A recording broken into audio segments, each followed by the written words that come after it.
The key was still in the door when I heard it. Not voices exactly. More like the particular silence that comes after voices, the kind where someone has just realized they're not alone. I stood in the hallway of my late wife's cabin and felt it before I understood it. Something was wrong. I had driven up from Sudbury that morning to check on the pipes. We'd had a cold snap the week before, the kind that comes in late January and turns everything brittle, and my son had mentioned he hadn't been out to the cabin since Christmas. I told him I'd go. I had nothing else pulling me anywhere that Thursday. I'm 71 years old. My days belong to me now. The cabin has been in my family since 1987. My wife Pauline and I bought it the summer after our son was born, 45 minutes north of Sudbury, backing onto a small lake I will not name here because it still belongs to us, and some things still deserve to be private. Pauline loved that place more than anywhere else on earth. She used to sit on the back porch with her tea and say that the lake never asked anything of her. I understood what she meant. After she passed 4 years ago, I kept the cabin exactly the way she left it. Her books still on the shelf, her green canoe still chained to the dock. I go up when I can, so I drove up that Thursday morning with a bag of groceries, a pipe wrench I probably wouldn't need, and no particular reason to expect anything unusual.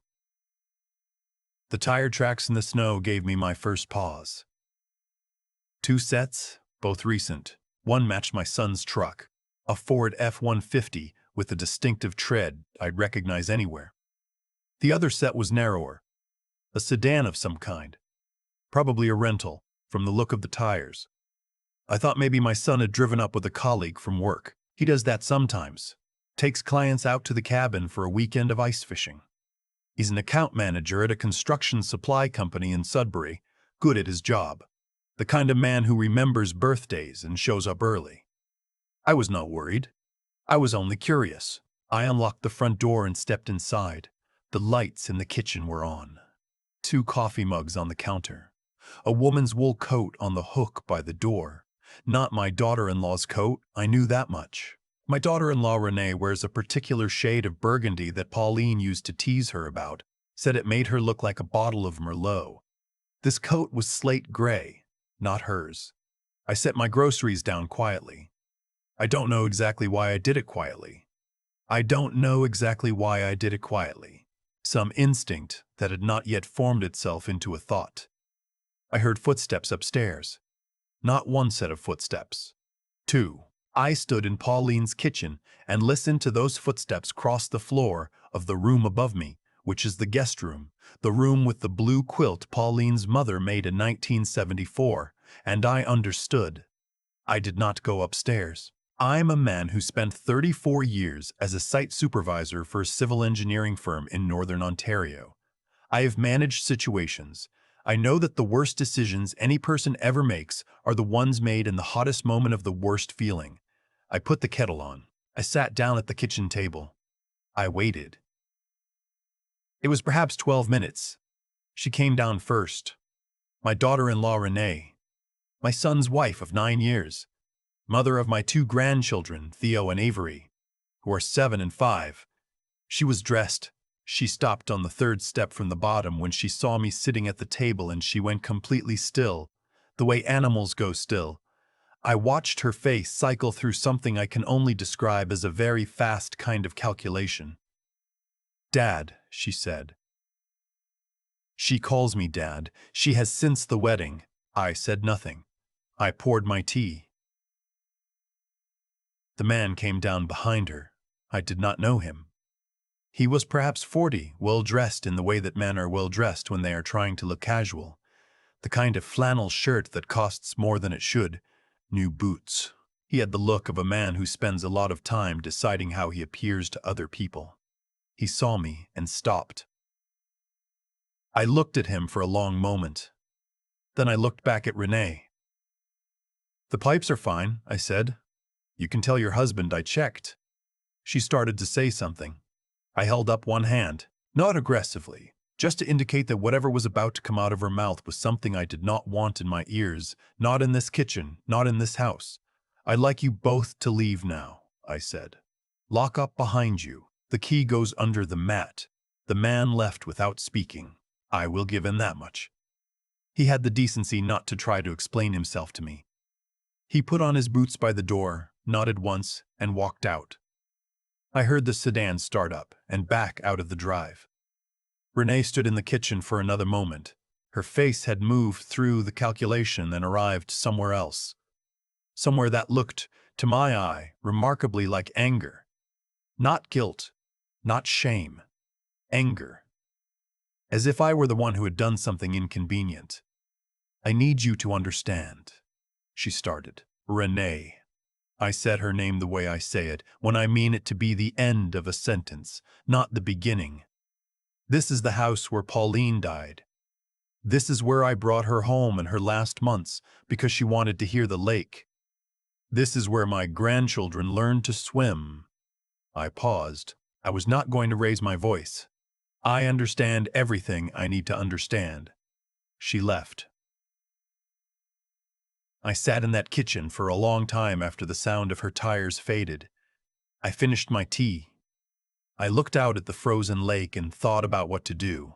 My first instinct, and I want to be honest about this because I've told this story to a few people since, and there's a version that makes me sound more composed than I was, my first instinct was to call my son, to get in my truck right then, and drive back to Sudbury and walk into his house and tell him, "The kind of father I have always tried to be is the kind who tells his son the truth."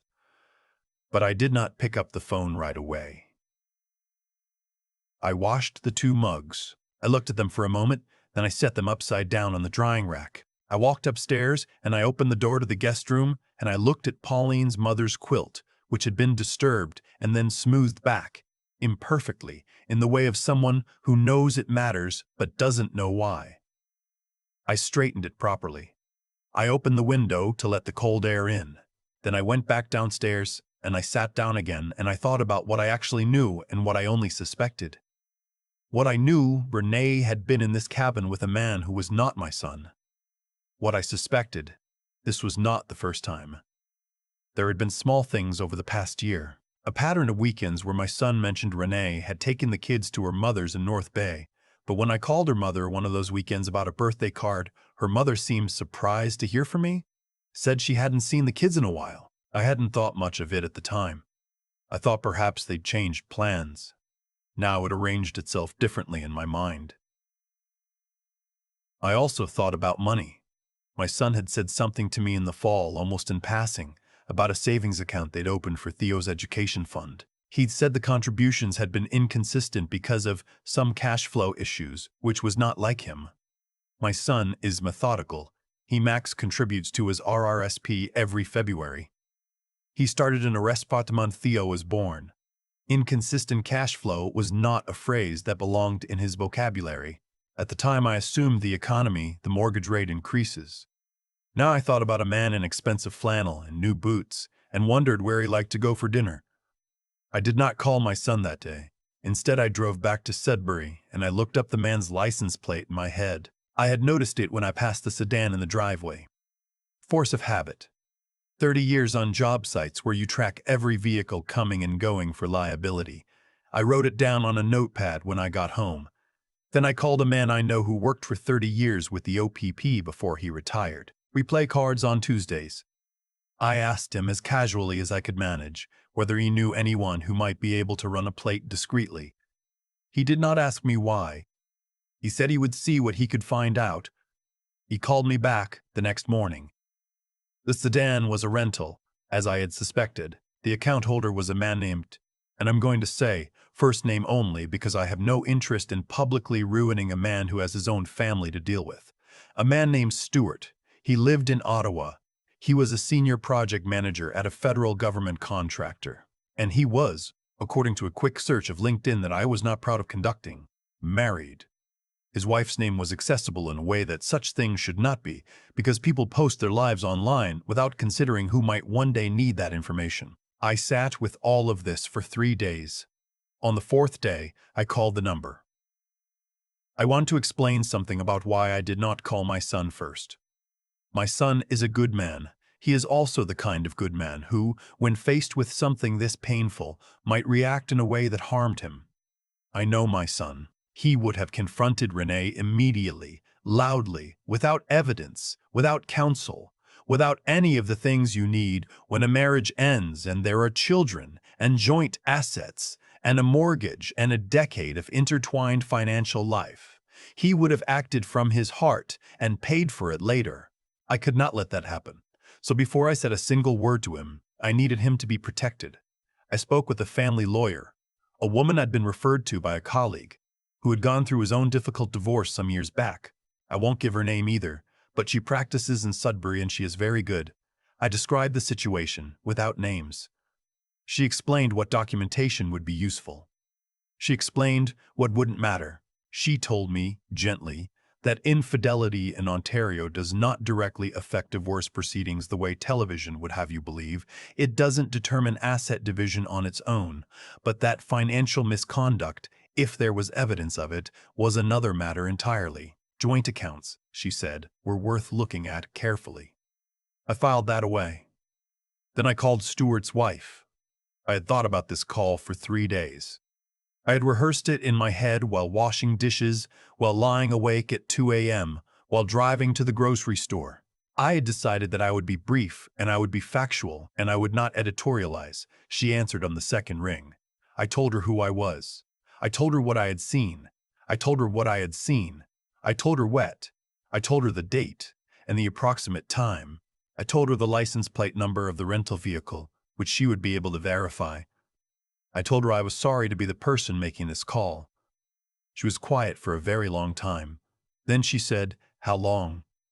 I said I didn't know. I said I had only witnessed this once, but I had my suspicions that it had been going on for some time. She thanked me. Her voice was very steady.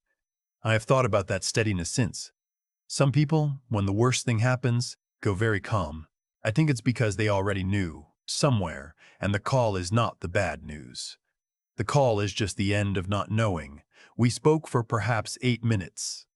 I did not enjoy making that call, but I made it. 2 days later, I sat down with my son. I did not tell him over the phone. I drove to his house on a Sunday afternoon when I knew the kids would be at a birthday party. Renee had mentioned it the weekend before, one of Theo's classmates. I timed it so we would have the house to ourselves. I brought nothing except what I had seen with my own eyes, written down in plain language on 2 sheets of paper and the name of the lawyer. My son is 51 years old. He is taller than me by 3 inches, which has always struck me as slightly improbable. He sat at his own kitchen table and read those 2 sheets of paper, and I watched his face do something I had not seen it do since he was a child. It crumpled very briefly, and then it steadied. He put the papers down. He said, "How long have you known?" I said, 6 days. He looked at me for a long moment. "Why didn't you call me right away?" "Because I love you," I said, "and I wanted to make sure you were protected before she knew that I knew."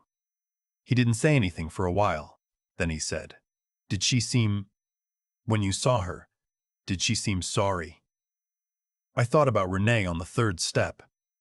The calculation in her face, the anger that had come after. I told him the truth. No.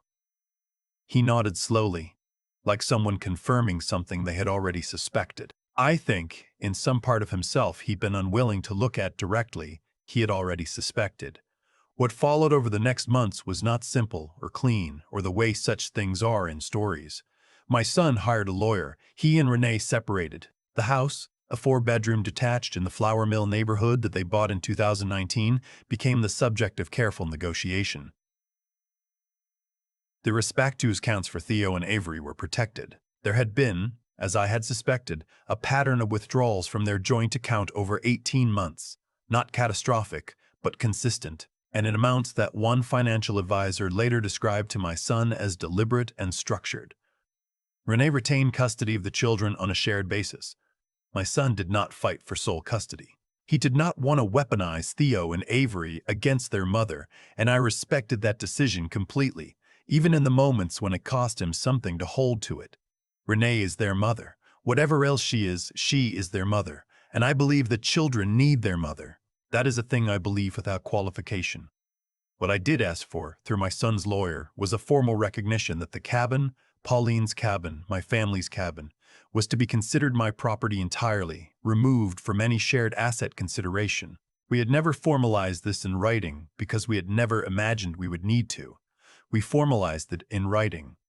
The lake is still mine. Pauline's books are still on the shelf. Last summer, Theo and Avery came up for a week in July. Theo caught his first base off the dock and yelled so loud the neighbors across the water probably heard him. Avery found a painted turtle in the shallow water near the reeds and sat beside it for 40 minutes, absolutely transfixed, refusing to move in case it left. I sat in Pauline's chair on the porch and watched them and thought about the fact that some things survive what happens to them. My son is doing better. He has started dating again. Someone he met through work. A woman from Timmins who seems steady and kind and does not, as far as I can tell, calculate anything. I have only met her twice. I am reserving judgment. That is a grandfather's prerogative. Some people have asked me whether I regret calling Stuart's wife before I told my son, whether that was the right order of things. I've thought about it. I think about it still. I did not make that call out of revenge. I want to be clear about that. I made it because she deserved to know, for the same reason my son deserved to know, and because a person walking toward a wall in the dark deserves to be told the wall is there, even if the telling is painful. Whether I would do it again? Yes. Without question. But I would like to be the kind of person who could say I took no satisfaction in any of it. The honest answer is that I am not entirely that person. I am a man who loves his son. I am a man who loved his wife for 42 years and kept her cabin exactly as she left it because some places should stay the way they were. I sat on that back porch last fall, the evening after Theo caught his base, and the sun went down over the lake the way it always does in October in northern Ontario, slow and flat and very golden, and I thought about Pauline and about what she would have said about all of it. She would have said less than I did. She was always better at that than me. She would have handed someone a cup of tea and looked at them long enough that they understood everything without a word being spoken. I poured myself a cup of tea. I looked at the lake. I let it ask nothing of me for a while. That was enough.